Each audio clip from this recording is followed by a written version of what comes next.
natin ano ang gagawin mo. Ito po yung mga sitwasyon ng buhay na maaring mangyari sa atin. Yung iba, hindi naman mangyayari. Pero kung sakaling mangyari, pag-usapan na natin ngayon dahil mahirap na.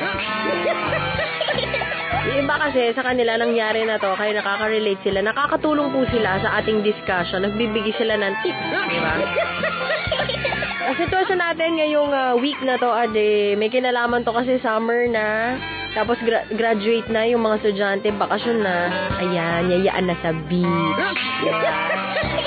Yayaan na sa outing. Siyempre, ngayon na medyo nagpapakiramdaman pa kung may pera pang natira. Para makapag-outing. Nag-uusap-usap pa kayo. Ngayon, kapag na-set na siguro middle of normally yan sa Holy Week or after Holy Week, di ba? Kasi para sama-sama naman. At saka may pagkakataong mag-ipon. Mag-ipon pa. Siyempre lang mag-outing ka lang pera. Diba? Pero pa naman yun.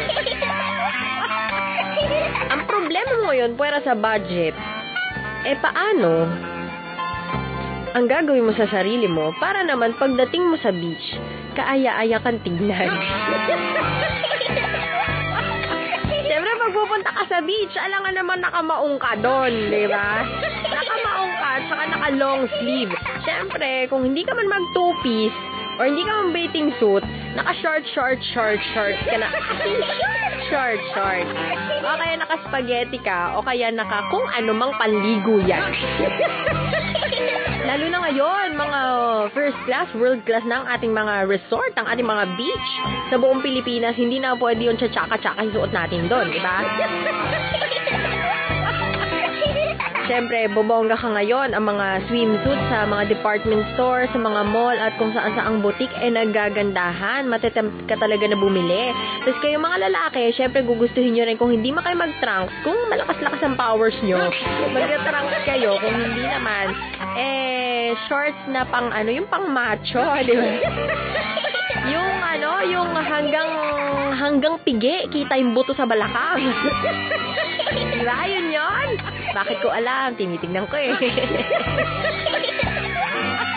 Di ba? Maaya kasing kaaya-aya kasing tignan. So ikaw, ano ang gagawin mo para maging kaaya-aya ka rin naman tignan sa mata ng ibang tao?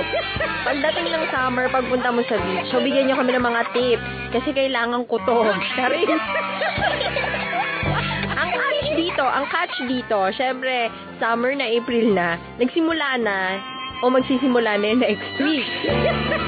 Gusto mo this week, simulan mo na yung kung ano man ang mga regimen na ating gagawin. I-text po sa ating text line 2600, sa website radyonatin.com at sa Facebook wall ni Ate Cheska RN, space Cheska. Tayo magbabalik after lamang ng maigling paalala, nakaka-addict kasi ang... Kita!